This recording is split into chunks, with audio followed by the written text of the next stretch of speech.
El programa que Odisea le ofrece a continuación contiene imágenes que podrían herir su sensibilidad.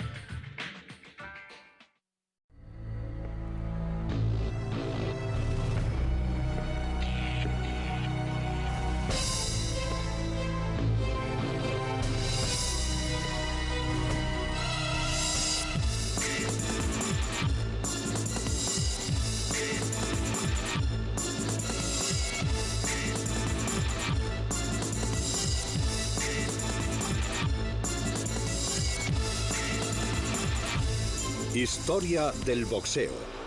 Las reglas del ring. Lennox Lewis contra Mike Tyson. En julio de 1889, el campeón mundial de pesos pesados John L. Sullivan defendió su título contra el último aspirante a su corona. Sin embargo, aquel día no se vio el boxeo profesional como lo conocemos hoy. Los protagonistas se pelearon con las manos desnudas y la pelea en sí fue ilegal y se realizó en secreto en lo profundo de un bosque de Mississippi. Las peleas con las manos desnudas en los años 1880 seguían siendo una actividad prohibida que habitaba en los márgenes de la sociedad. Los participantes eran considerados brutos y bárbaros. Eran hombres duros que llevaban una vida dura en unos tiempos duros. Sin embargo, 5 años más tarde, el boxeo empezaría a convertirse en el deporte con más espectadores del mundo. Fue una revolución conseguida gracias a una nueva serie de reglas, a un código de conducta que civilizaba el boxeo y que lo hacía socialmente aceptable. Pero a pesar de esta domesticación del deporte, el público siempre se ha sentido atraído por los tipos malos del boxeo. Reminiscencias de los salvajes días de reyertas a puños desnudos. Nos atrae aún sin saber que nos está atrayendo. Creemos que nos repele, pero nos atrae. Encima del ring explotan. Esquivar, esquivar, golpear. Desde John L. Sullivan hasta Jack Dempsey en los violentos años 20, hasta llegar a Mike Tyson en los multimillonarios espectáculos de hoy en día. Son los campeones cuya agresividad natural ha ampliado el código del boxeo hasta sus límites y más allá. Hablando de John L. Sullivan, de Jack Dempsey y de Mike Tyson, las palabras feroz y explosivo son aplicables a los tres. Son prácticamente hermanos en ferocidad. Esta es la historia de nuestra fascinación con 3 de los campeones más despiadados de la historia del boxeo. Luchadores cuyos instintos brutales desafiaron las reglas del cuadrilátero que finalmente terminaron reduciéndolos.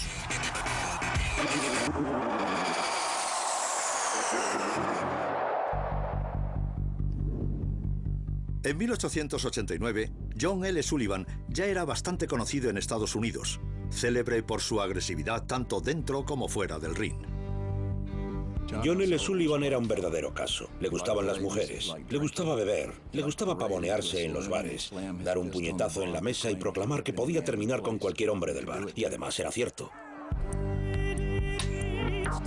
Siguiendo los estándares actuales, la pelea de Sullivan por el título en Mississippi fue brutal. Sullivan y el aspirante, Jay Kilrain, pelearon con las manos desnudas siguiendo las arcaicas reglas del London Prize Ring. Estaba permitido agarrar y los rounds no terminaban hasta que uno de los hombres caía al suelo. Cuando empezó la pelea, John L. se lanzó. Fue directo a por él. Se abalanzó pero no acertó. Jake Kilrain lo agarró por el cuello y lo tiró. Y en 5 o 10 segundos Jake había ganado el primer round. Pero el primer round fue engañoso. Aquella se convirtió en una batalla épica que duró 75 rounds, más de 2 horas y cuarto. A pesar de los 40 grados de temperatura, Kilrain fue capaz de beber casi 1 litro de whisky a lo largo de la pelea. Muchos de los luchadores de entonces, Kilrain incluido, utilizaban alcohol para tontarse durante las peleas. No es difícil de comprender. Calmaba el dolor, les dormía parcialmente los sentidos, y aquellas peleas... Cuando empezaban los últimos rounds de aquellas peleas, dejaban de ser competiciones de destreza y se convertían en competiciones de resistencia y de poder. Conforme la pelea se iba acercando a su clímax, se hacía evidente por qué el boxeo a manos desnudas estaba prohibido en todos los estados de Estados Unidos. Ambos luchadores tenían heridas terribles y Kilrain apenas se mantenía consciente. Kilrain estaba lleno de bultos, hinchado. Tenía bultos morados y rojos por todo el cuerpo, en los puntos donde John le había golpeado, y en algunas partes su cara resultaba irreconocible. Se llegó a decir que, de haberlo visto, su mujer no lo habría reconocido. El combate se alargó hasta los 75 rounds, algo interminable para una pelea sin guantes.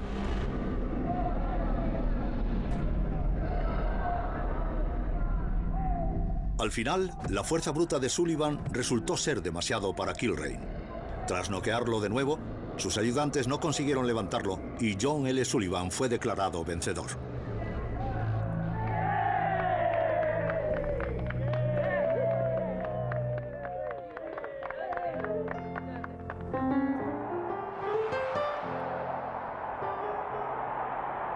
Pero mientras Sullivan festejaba su fama, el deporte que lo había encumbrado estaba cambiando. En 1867, se formuló en Inglaterra una nueva serie de reglas para el boxeo, las reglas de Queensbury.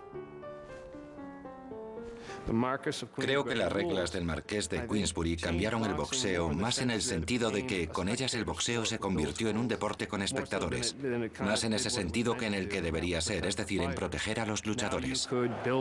Ahora era posible construir estadios para celebrar peleas legales, era posible cobrar entrada, era posible ganar dinero con aquella iniciativa simplemente con que la gente viniera a ver la pelea. Las autoridades de Nueva Orleans solo le permitieron a Sullivan defender su título allí en septiembre de 1892 si se aplicaban las reglas de Queensbury.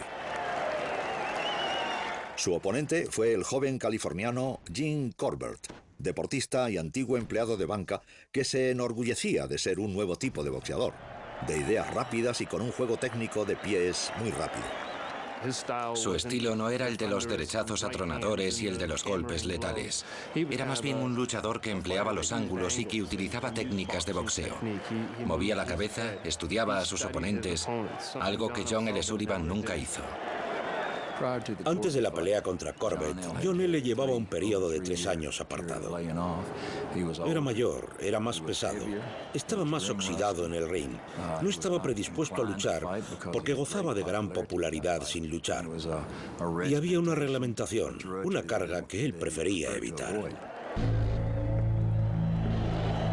Al tercer round quedó claro que las maneras matonas habituales de Sullivan no iban a dar resultado frente al enfoque técnico de Jim Corbett.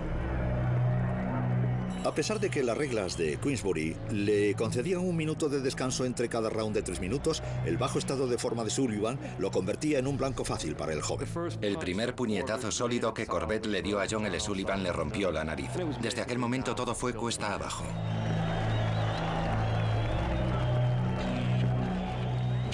John siguió buscándolo, enfurruñado, resoplando, moviéndose, con puñetazos cada vez más lentos. Corbett se adelantaba y retrocedía, se movía sin parar. Era bastante indicativo de quién iba a ganar. Sin embargo, la pregunta era ¿cuándo?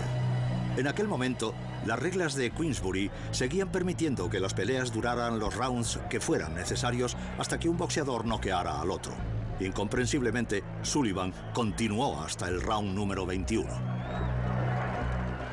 Corbett se ciñó a su plan, que consistía fundamentalmente en boxear, en cansar a Sullivan y después en noquearlo en cuanto estuviera a tiro, que fue en el round 21. Y de aquella forma terminó el reinado de John L. Sullivan.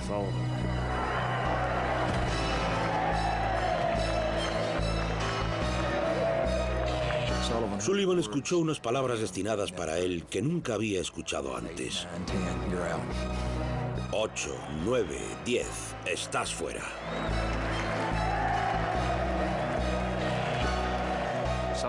Sullivan procedía de un mundo más antiguo, más lento, y Corbett, digamos que representaba a los Estados Unidos más nuevos, más entusiastas, prósperos y fuertes, innovadores. Aquella fue una pelea de microcosmos muy interesante, porque eran los viejos Estados Unidos contra los nuevos Estados Unidos, y creo que no había forma de que Sullivan pudiera ganar porque su momento había pasado. Sullivan se tomó la victoria muy mal. El alcohol y el exceso de peso terminaron con sus esfuerzos por regresar y nunca aceptó por completo que el mundo lo había dejado atrás.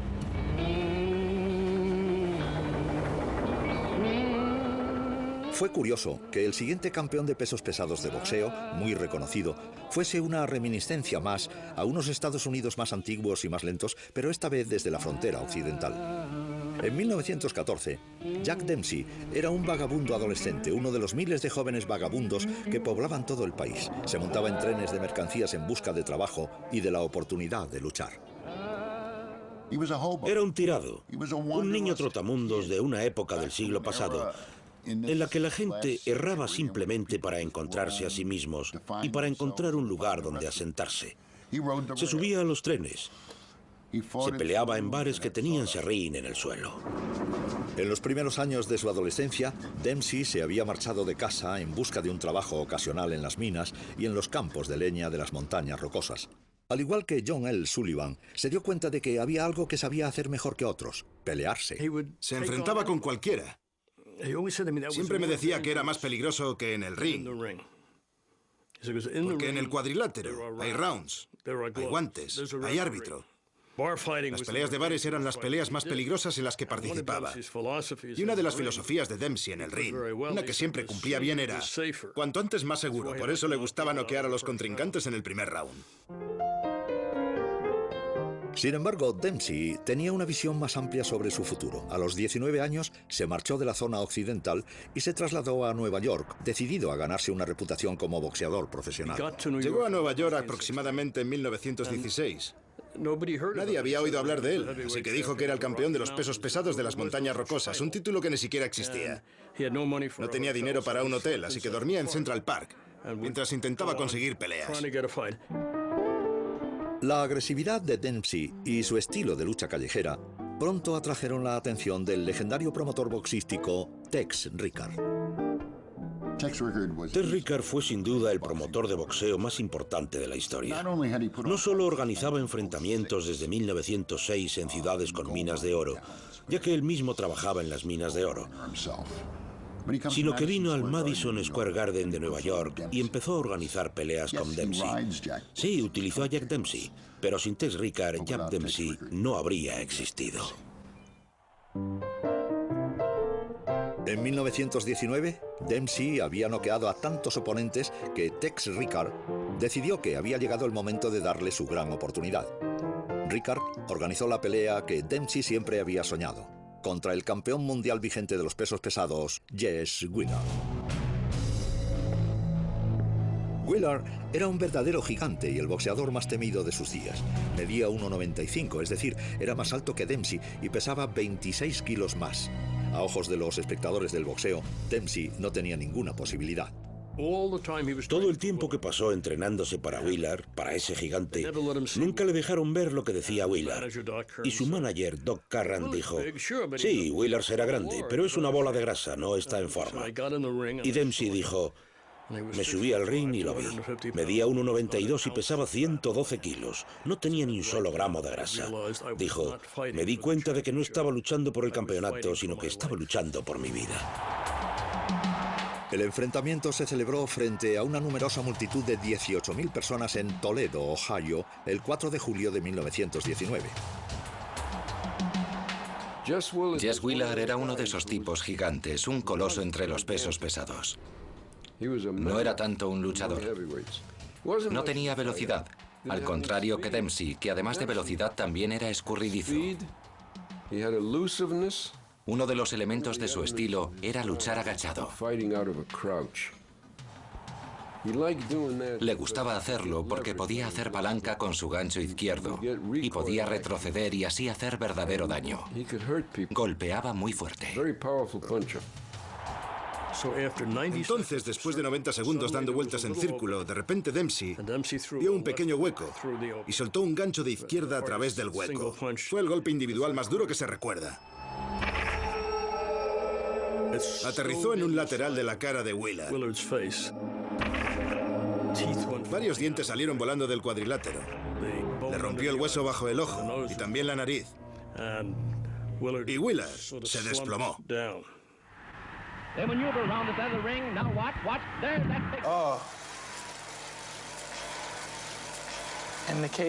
Como estamos viendo, Jack Dempsey es un hombre muy feroz. Y como se puede ver, pelea como alguien que lleva 5 días sin comer.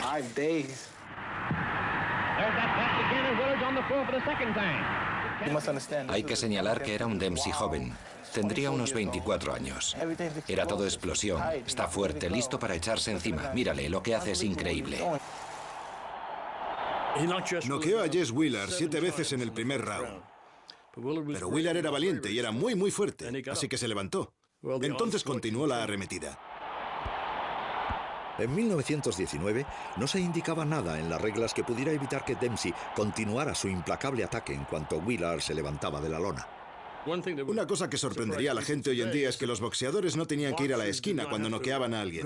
Podían quedarse sobre ellos. Es decir, que cuando el gigante Wheeler se levantaba, Dempsey le soltaba otro de aquellos golpes tan dinámicos. Una pelea difícil de ver. But a right smashes into his side. Other rights crash to the head, and Willard collapses into a sitting position, dazed and helpless, after the most murderous beating a man ever took in the ring. And there's the bell. But no one hears it. Dempsey turns away. He seems doubtful, puzzled. Turns and others rush jubilantly into the rope square. It's all over. The quickest heavyweight knockout on record. Pero no se había terminado. Creyendo que había ganado el campeonato, Dempsey salió del ring y se dirigió a los vestuarios. Sin embargo, la campana había sonado marcando el final del round antes de que terminara la cuenta para Wheeler. La pelea seguía abierta y Dempsey estaba fuera del ring. Intentaron a toda prisa que Dempsey volviera al ring, porque la pelea seguía abierta. Y si Dempsey estaba fuera del cuadrilátero cuando empezara el segundo round y Wheeler respiraba, como así era, Wheeler ganaría el combate. Finalmente Dempsey regresó al ring y una vez más continuó apaleando a Wheeler. Los 2 rounds siguientes, Dempsey continuó su asalto sobre el maltrecho gigante. Even the spectators are beginning to flinch at the sight. This is no fight, it's a slaughter, a massacre. Jack Dempsey golpeaba incesantemente porque tenía un blanco muy lento. Conforme el tercer round se iba terminando, la pelea se convertía literalmente en un baño de sangre. Sorprendentemente, Wheeler se puso en pie, aunque apenas podía ver. Y finalmente, la acumulación de tantos golpes acabó con Wheeler, que se recluyó en el rincón. Now coming up to round 4, but Willard can't come out for the 4th round. His nose and cheekbone are fractured, ribs broken, half a dozen teeth knocked out, and he's hardly strength enough to rise and shake hands with his conqueror. In this most unusual of fights, an idol has been born. Al igual que Sullivan antes que él, Dempsey se convirtió en un héroe popular. Sin embargo, en Estados Unidos ya había medios de comunicación y la multitud empezó a acudir en masa para ver la pelea en los noticiarios cinematográficos. Dempsey era una estrella nacional y el boxeo era el deporte que estaba en boca de todo el mundo. El boxeo cambió con Dempsey. Se convirtió en un gran deporte. Y después del boxeo sucedió lo mismo con otros deportes que también empezaron a atraer a grandes masas de gente. Congresistas y jefes de empresas, mujeres con pieles y diamantes. El boxeo se puso de moda, se volvió muy glamuroso y Dempsey también se volvió muy glamuroso. Jack Dempsey fue nuestro primer héroe deportivo desde John L. Sullivan. Y como él me había dicho una vez, era un poco de todo. Un poco mormón, un poco indio, un poco irlandés, un poco judío.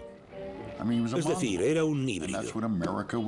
Y eso es en lo que se estaba convirtiendo Estados Unidos con las inmigraciones. Con las influencias de tanta gente, él mismo, él era los Estados Unidos. Él solo era el crisol de culturas. El éxito elevó a Dempsey más allá del ring hasta niveles estelares. A pesar del clamor de sus fans por más peleas, Dempsey dejó de boxear totalmente y entró en el mundo del espectáculo, lo que en la década de los años 20 significaba Hollywood. Estaba en un nuevo medio llamado películas. Incluso llegó a hacer una serie. No sabía actuar en absoluto.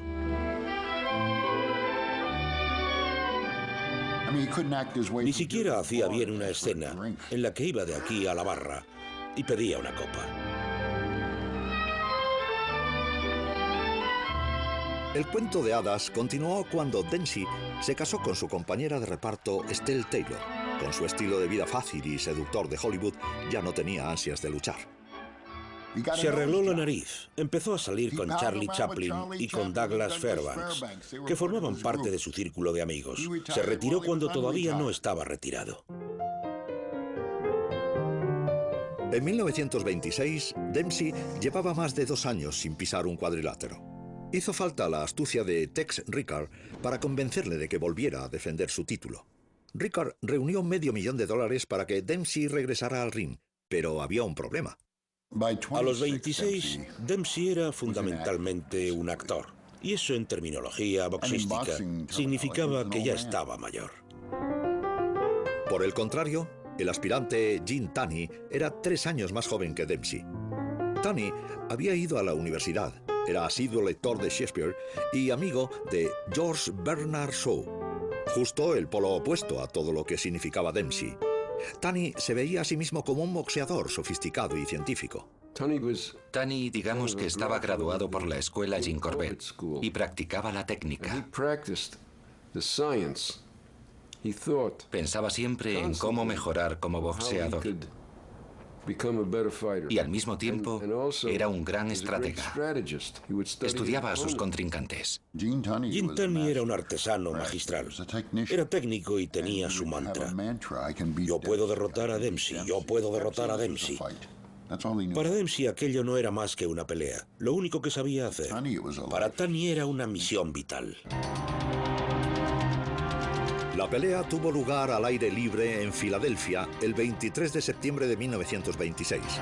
La multitud de más de 130.000 personas que se agolpó fue y sigue siendo la cifra más numerosa de gente que se ha reunido nunca para un enfrentamiento de boxeo. Cuando empezó la pelea, se puso a llover.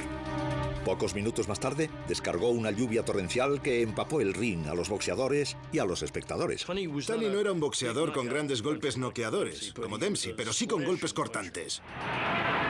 Dempsey's taking a pretty good beating up to now. His face is badly swollen. His right eye is cut and closed. Desde los primeros rounds era obvio que Dempsey estaba lento y fuera de forma. La velocidad de Tunney significaba que podía evitar los golpes más fuertes de Dempsey y con su técnica superior derrotó al campeón. La numerosa multitud iba a presenciar una gran decepción.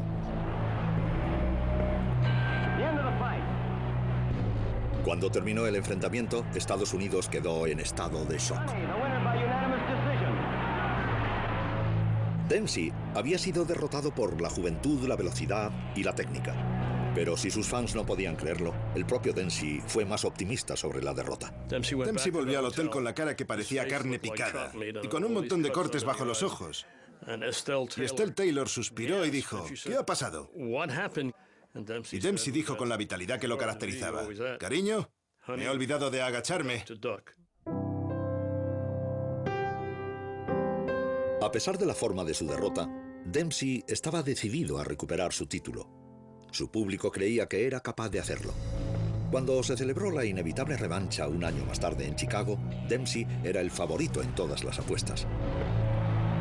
Sin embargo, Tunney había cambiado las probabilidades a su favor. Antes de la pelea, Tunney había invocado las reglas del boxeo para insistir en utilizar un ring de 6 metros y no el de 5 metros que prefería Dempsey. Un ring de mayores dimensiones le daba a Tunney más sitio para moverse y para evitar los pesados golpes de Dempsey. Tunney in the white trunks weighs 189 pounds tonight. Dempsey 194. Al igual que en el anterior enfrentamiento, pronto quedó claro que Dempsey tenía problemas con el campeón, más joven y más en forma que él. Sin embargo, Dempsey persiguió a Tunney valientemente durante 6 rounds, llevándose los golpes y perdiendo todos los rounds. Pero Dempsey todavía no estaba acabado. En el séptimo round, cogió a Tunney con un tremendo gancho de izquierda. Le lanzó aquel gancho de izquierda, probablemente el mejor de la historia del boxeo, incluso mejor que el de Joe Frazier o que cualquier otro. Enganchó a Tunney y empezó a dejar caer sobre él una lluvia de golpes, al menos 7, y Tunney se fue escurriendo contra las cuerdas. Dempsey dijo, lo tenía en el suelo, lo tenía en el suelo. Dijo, llevo años esperando este momento. Su ataque nunca había sido más fuerte que cuando vio que Tunney se venía abajo. Dempsey permaneció sobre Tunney para rematarlo. Y en aquel momento el árbitro Dave Barry intentó enviarle al rincón neutro antes de que empezara a contar. Lo que sucedió a continuación se convirtió en uno de los episodios más polémicos en la historia del boxeo. La larga cuenta atrás. En su afán por terminar con Tunney, Dempsey se olvidó de que tenía que ir a un rincón neutro antes de que el árbitro empezara a contar. Se acababa de introducir aquella regla para evitar el daño que Dempsey le había hecho a Jess Willard. Aquello fomenta la polémica. Tunney estuvo en el suelo 14 segundos. The Dempsey fans insist more than 10 seconds have elapsed, but Barry's count is still going on. Count is 9, Tunney is up. Tunney se levantó y se puso a correr, y eso lo sabía hacer bien. Tunney podía correr hacia atrás más rápido que hacia adelante. Siempre lo había practicado y ahora lo estaba poniendo en práctica. Dempsey's fans yelling to Jack to corner Tunney. El inteligente uso que hizo Tunney de las reglas, es decir, solicitar un ring lo más grande posible, ahora obtenía su recompensa porque utilizaba el espacio para mantenerse lejos del alcance de Dempsey mientras se recuperaba del KO. Está corriendo, no para de correr. Y cuando Dempsey le lanza un derechazo, se resbala. El árbitro empieza a 1. Tunney no estaba en un rincón neutro. ¿Cómo es posible tener una serie de reglas para Dempsey y otra serie de reglas para Gene Tunney? Te diré por qué. Porque el árbitro estaba en manos de la mafia. Y era una mafia de Filadelfia conducida por un hombre llamado Bubu Hoff. No me lo estoy inventando. El hombre se llamaba así. Era un matón. Y el árbitro trabajaba para los matones. Y pitaría a favor de Tunney todo lo que pudiera. Tanto si el árbitro estaba comprado como si no, la incapacidad de Dempsey para ceñirse a las reglas pudo haberle costado la pelea. A excepción de aquel momento, la mejor condición física de Tunney lo había sobrepasado y había perdido puntos de forma aplastante. Dempsey nunca volvió a pelear, pero aunque había perdido contra un boxeador más moderno, más complejo, fue el nombre de Jack Dempsey el que se convirtió en una leyenda. El boxeo siguió adelante, pero la memoria de la fuerza bruta de Dempsey pervivió en la imaginación de los espectadores. Más de 50 años más tarde, fue la crueldad de Dempsey en el ring lo que inspiraría a un chico a convertirse en el boxeador más importante de finales del siglo XX, Mike Tyson. De adolescente, Tyson pasaba horas y horas analizando las antiguas imágenes de Dempsey en acción. Me vuelve loco Jack Dempsey por su intensidad, tan feroz. No hay nadie como él. Nadie como él.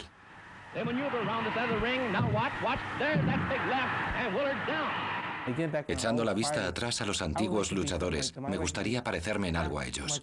No tanto por lo pomposo o arrogante, pero sí, en cierto sentido, ser algo distinto con respecto a los boxeadores actuales.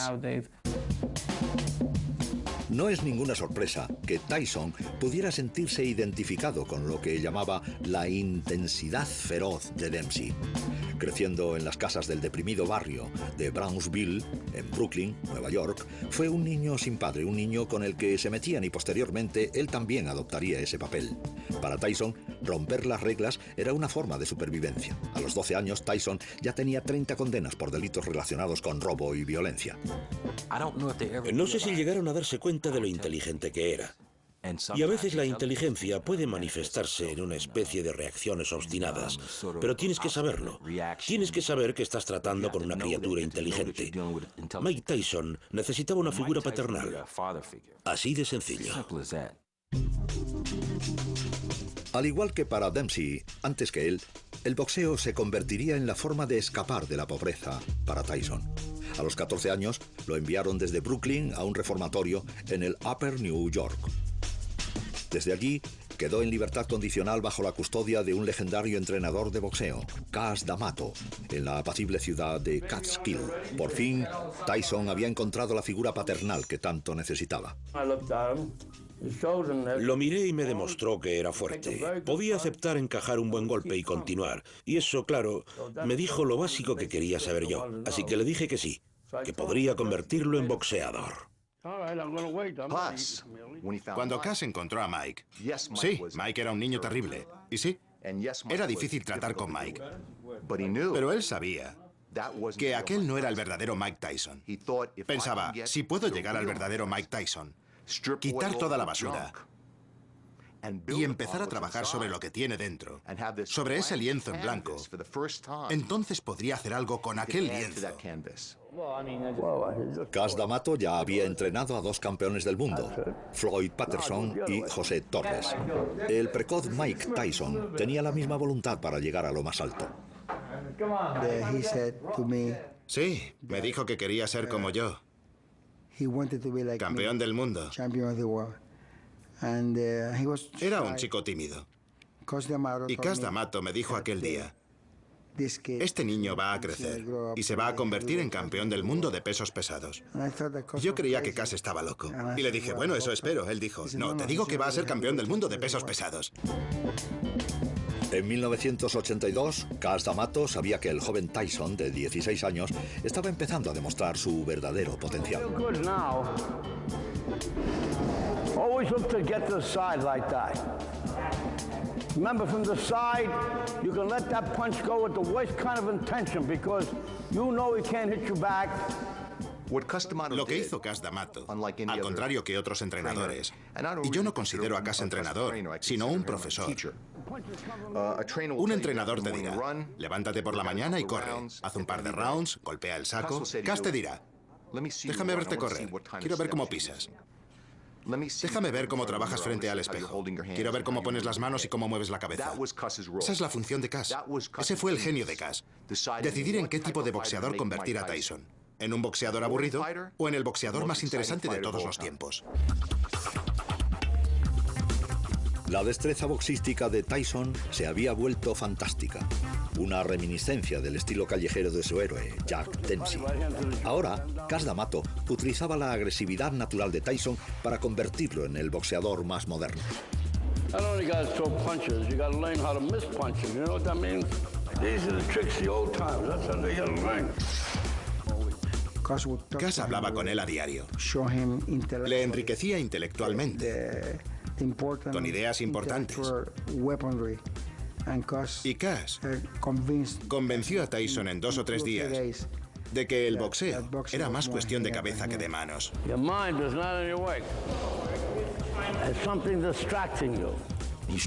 Me sorprendió por su inteligencia. Sin estudios, por supuesto, pero inteligente. Sabía qué estaba pasando alrededor de él y a él. No es que fuera una especie de atontado, de tontorrón. Él entendía cosas. A veces me gusta ser un poco arrogante, solo un poco, no mucho, solo un poquito. Me gusta ser un poco malcriado. Me gusta, soy así, siempre voy a ser así. No voy a intentar cambiarlo por nadie. A los 16 años, nada menos, Mike Tyson fue presentado en el mundo del boxeo en las eliminatorias de los Juegos Olímpicos Junior de 1982.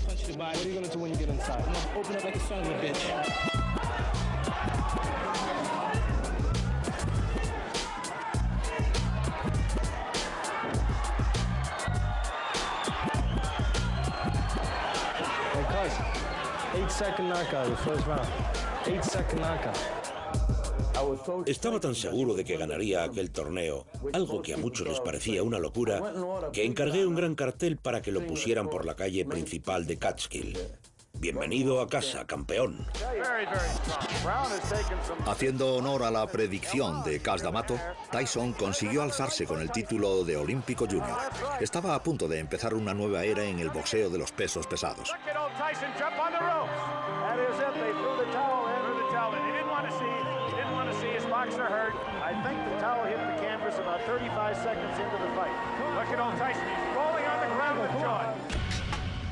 Tyson se hizo profesional en 1985. El año siguiente luchó 17 veces y dejó KO a todos sus oponentes. Empezaba a ser aclamado como el nuevo boxeador de peso pesado más interesante desde Muhammad Ali. KO tras KO tras KO. Era el nuevo Jack Dempsey. Y los espectadores lo notaban y les encantaba.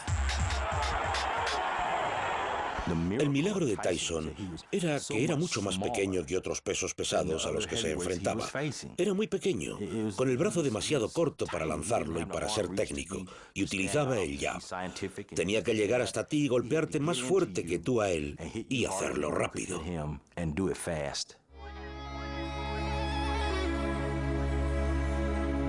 Sin embargo, Tyson encajó su propio KO en noviembre de 1986, cuando Cus D'Amato murió una semana antes de que Tyson se enfrentara al campeón actual, Trevor Berbick, por el título de los pesos pesados mundiales. A pesar de su pena, Tyson insistió en que la pelea siguiera adelante. Empieza el combate y el equipo de Tyson se inquieta por si este no está concentrado en la pelea. Sin embargo, en el segundo round, Tyson demuestra al mundo el tipo de luchador que en verdad era.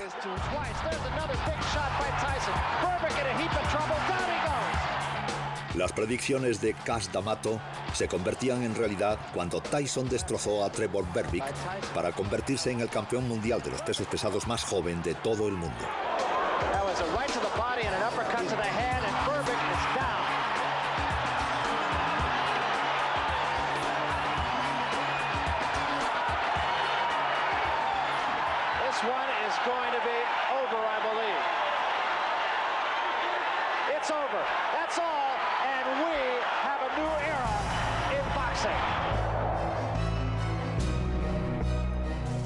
Tras la pelea dijo algo maravilloso. Dijo, ¿sabes? Cus estaba en el cielo mirando hacia abajo, contándoles a todos los grandes boxeadores: mi chico lo ha conseguido. Esa fue la parte especial. Tyson había demostrado que incluso en la edad moderna, el poder destructor y demoledor de un puñetazo podía obtener el título mundial. Para los que lo habían ayudado a llegar hasta allí, la emoción era aplastante. Mike me dio la oportunidad de subirme al ring con el campeón mundial de los pesos pesados. Dios mío, imposible explicar qué se siente en esos momentos. No hay forma de que le pueda devolver que yo haya estado allí con tanta ilusión cuando anunciaron que el campeón mundial de los pesos pesados era Mike Tyson. Al igual que Jack Dempsey antes que él, el éxito convirtió a Tyson en una celebridad internacional. Fuera del cuadrilátero era una mina de oro comercial y proyectaba una imagen integral que ayudaba a vender de todo, desde refrescos a la propia historia de su vida. Hello, I'm Mike Tyson. Those of you who followed my boxing career know I've accomplished a lot in a short period of time. It happened way back in 1980 when I first met Cus D'Amato, the world-famous trainer and manager. En aquel momento se encuentra en un pedestal a ojos del mundo. Él lo sabía y le gustaba. No se paseaba en Rolls Royce, no llevaba diamantes, no usaba relojes de oro. Pero cuando caminaba por la calle, la gente lo adoraba. La propiedad más valiosa del mundo del boxeo, Tyson, era ahora el objetivo de una guerra de apuestas entre promotores de boxeo, incluyendo al estrafalario e impredecible Don King. En aquel tiempo, Don King era el máximo promotor y podía conseguir todo el dinero que quisiera por Tyson. Le dije, puedes negociar con Don King. Si te ofrece el mejor contrato, vete con Don King. De la misma forma que Tex Rickard había influido en Jack Dempsey, Don King empezaba ahora a controlar la vida de Tyson. Sin embargo, Tyson era emocionalmente frágil. Al contrario que a Dempsey, a Tyson le costaba lidiar con las exigencias sobre él cada vez mayores. Cuando Mike estaba con Cus D'Amato, era casi como tener un jarrón Ming. Tienes un jarrón Ming y quieres enseñárselo a alguien. Lo coges y lo pones aquí. Cuando Don King se hizo con Mike, decía, toma, cógelo. Todas las decisiones tomadas por Mike iban en el mejor de los intereses de Don King.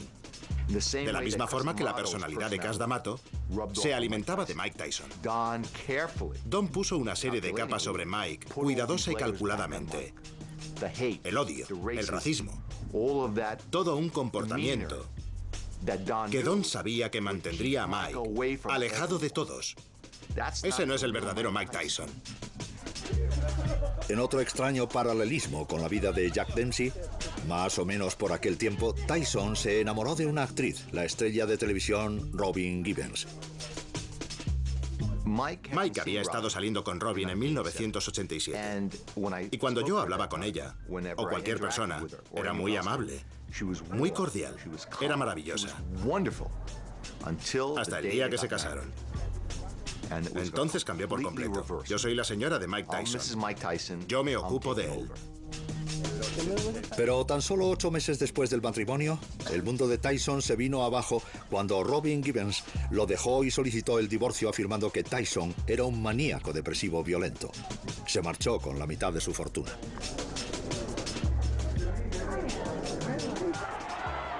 Pero en el ring, Tyson seguía siendo invencible, al menos hasta una defensa rutinaria de su título contra el desconocido James Buster Douglas, 40 contra 1 en las apuestas, en 1990 en Tokio. If he's able to hold Mike off, this thing could go a few rounds. If he can't hold Mike off, Mike will dispose of it early. En los primeros rounds, Tyson estaba aletargado y lento. Posiblemente sus problemas fuera del ring estuvieran afectando a su rendimiento dentro de él, pero en el octavo round recuperó su forma habitual.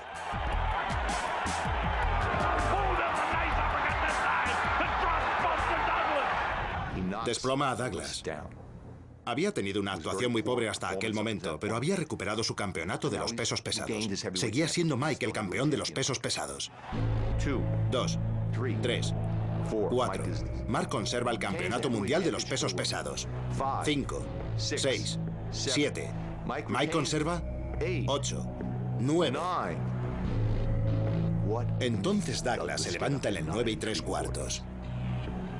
Y entonces da la vuelta a la contienda. Los dioses miraron hacia Mike y dijeron, no, más no. Y aquello fue lo más espeluznante que he visto. Al igual que Dempsey en Long Court, Tyson pensó que había noqueado a Douglas y que había terminado la pelea, pero entonces sucedió lo impensable.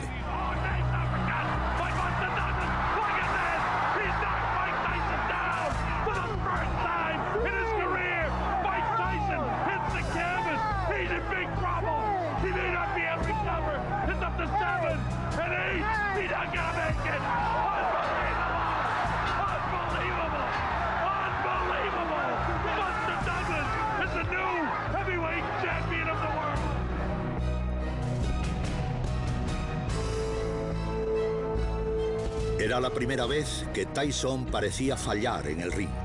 Estaba pasando lo mismo que fuera de él.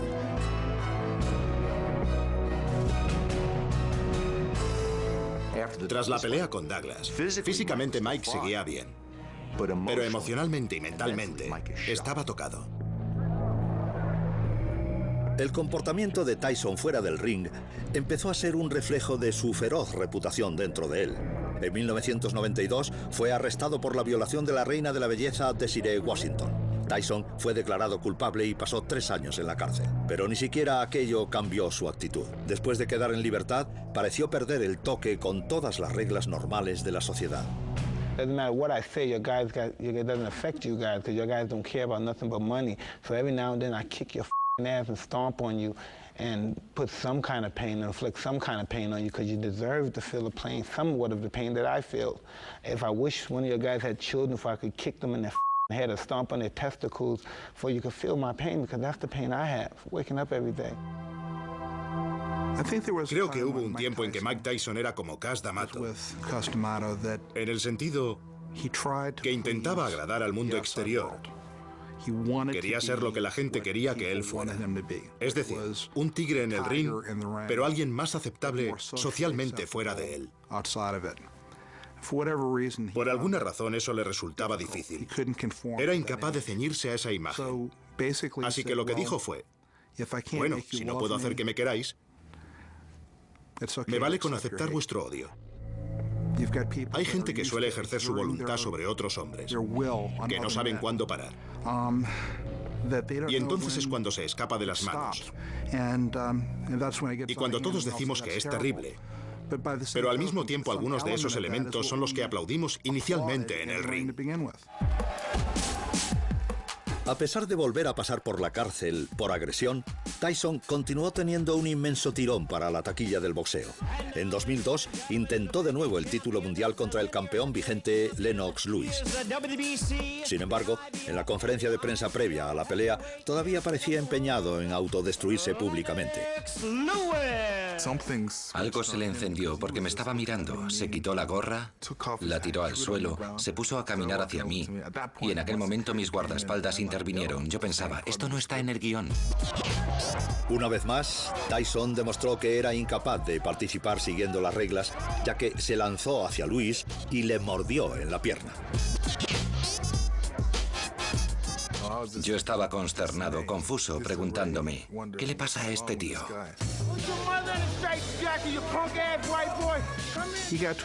Llegó un punto en que no podía distinguir entre el boxeador en el ring y la persona fuera del ring. Las dos personas se mezclaban, y ahí es cuando se volvía incontrolable. En los eventos previos a su pelea con Lennox Lewis, creo que era un hombre descontrolado. Ya no era el Mike Tyson boxeador, sino el Mike Tyson maníaco.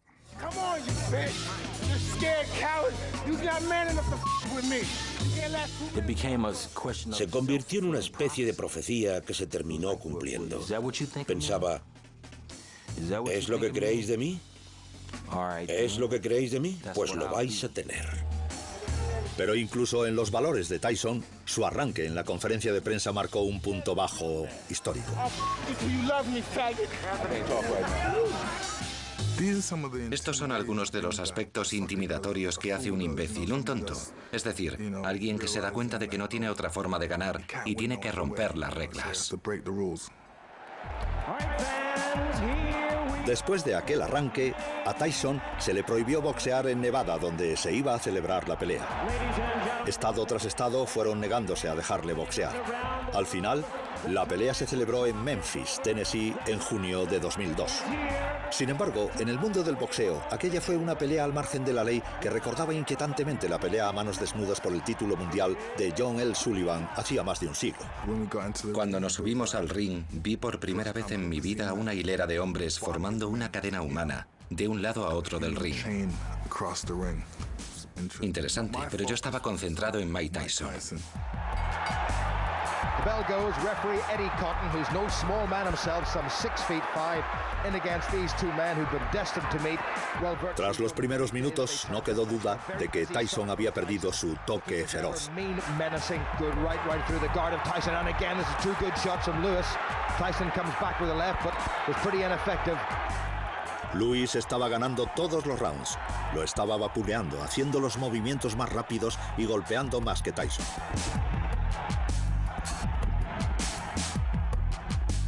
Soy un boxeador que me muevo mucho y golpeo y dije, quiero subirme y actuar de forma natural. Lo hice y él no consiguió tocarme.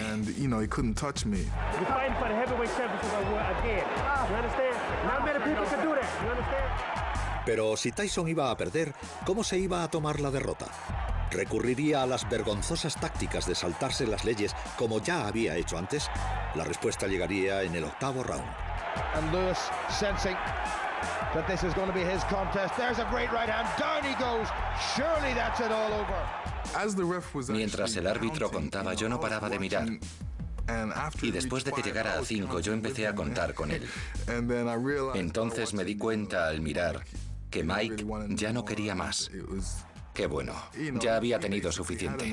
Well, the bloodied face, I'm sure, of a defeated former champion.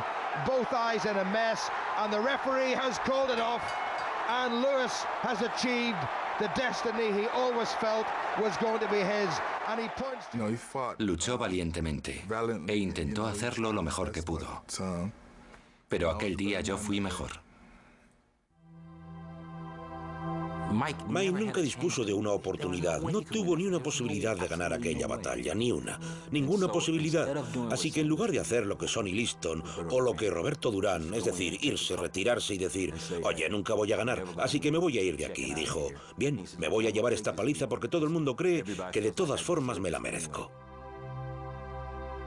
Y como si quisiera echar por tierra la imagen que él mismo había ayudado a crear, Tyson asombró al mundo del boxeo con su elegante reacción a la derrota. And again, he was just splendid, a masterful boxer. I just take my hand off to you, and just please, if you can give me one more chance, I'd be greatly appreciative. Antes de la pelea, mucha gente decía, sí, quiero que derrotes a Mike Tyson, túmbalo como si fuera un árbol. Queremos que le enseñes buenas maneras porque se está portando mal, y cosas por el estilo. Y después de la pelea, cuando todo el mundo había vivido aquello, la sensación fue distinta. Fue más de, ¿has visto al pobre Mike? De esta forma, Mike Tyson consiguió al final redimirse públicamente, lo que simbolizó con un extraordinario gesto cuando limpió la sangre de la cara de Lewis. Al igual que su héroe Jack Dempsey, Tyson también encontró una forma de victoria en la derrota. Mike Tyson, Jack Dempsey y John L. Sullivan fueron todos productos de su época.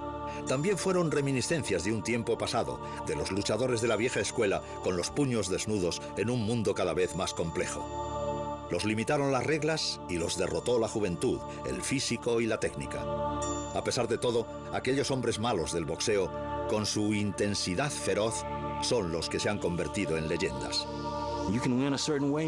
Puedes ganar de determinada forma sin que a nadie le importe, pero si tienes esa diestra, ese poder de noquear, es como tener la flauta del flautista de Hamelin.